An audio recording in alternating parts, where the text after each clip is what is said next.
Hi, Victor. Give me a break, man. It's Kenner G. And okay, let's see. You were reacting to Keith Olbermann's editorial about Hillary Clinton's little slip up yesterday in her semi apology. She regrets that people were offended by her stupid statement. Okay, Olbermann. Okay, he was a bit over the top in delivering that, and I could talk about that, but another topic. Uh, I believe that most of his points were pretty much on target, having followed the coverage of that throughout the day, including his full show, not just the editorial. Okay, and there's many reasons why Hillary was off base with that. And for those who don't know what we're talking about, yesterday Hillary Clinton was explaining why she's still in the Democratic nomination race and saying, well, quote, I've been around long enough to know that oftentimes the primary process lasts well into June. And she brought up 1992. My husband, Bill, didn't wrap up the nomination until the California primary in June. And in 1968, and this is the part which got her into trouble, in 1968, it was June in California when Bobby Kennedy was assassinated. And but lots of people explained a lot of why that's just in bad taste. Coming up with the 40th anniversary of Bobby Kennedy's assassination, 3 days after Ted Kennedy's diagnosed with brain cancer, to bring up the assassination is in poor taste, to suggest that someone might want to kill any of the presidential candidates, herself included, John McCain included, is just considered the third rail kind of a topic. It's just not something people talk about, assassinations in a presidential race. And frankly, it's not just Obama, it's all three of the top candidates. And frankly, even some of the lesser candidates who are constantly the subject of assassination threats. So it's nothing to bring up lightly. But okay, the main thing I want to concentrate on in my rebuttal as to why she was out of line is she's just historically wrong. And she's wrong in the same way that she's right. Yes, the nomination process has stretched out into June before, but 2008 is not 1992 and is not 1968. The process has moved up.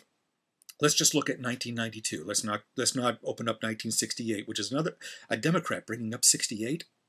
Anyone who's old enough to remember 68 doesn't want Democrats to remember 68. But again, another topic.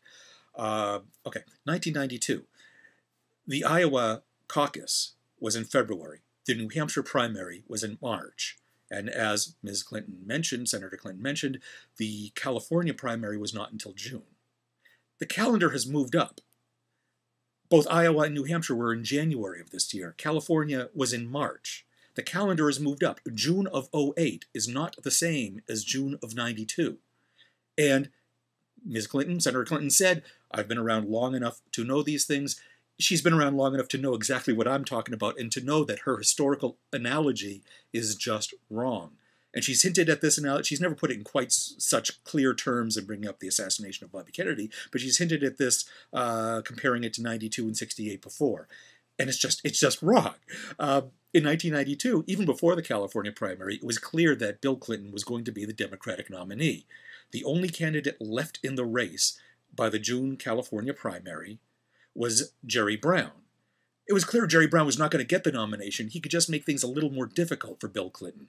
And because, as California's former governor at that time, he's our current attorney general, and in between he was mayor of Oakland, but as our former governor, there was the slight possibility that he'd have a favored son status and win the California primary and make things a little difficult for Bill Clinton, going into the Democratic going into the convention in '92. But Clinton had the nomination wrapped up, and he won at the California primary, and it was clear that it was going to from the start. It was not dragged out into June, only because California has 10% of the votes, and there was a California favorite son, Jerry Brown, still in the race. Was there even the slightest question? That is not the case now with Hillary Clinton and the remaining primaries, unless there's some connection between Hillary and the people of Puerto Rico that we're not already familiar with. So the comparisons are just wrong, in addition to the incredibly poor taste of bringing up assassination in general, but particularly RFK's assassination 40 years ago next week, and 3 days after the RFK's younger brother, Ted Kennedy, being diagnosed with a deadly brain cancer. She was wrong, she was in poor taste, and she's just historically off the mark, and she knows it.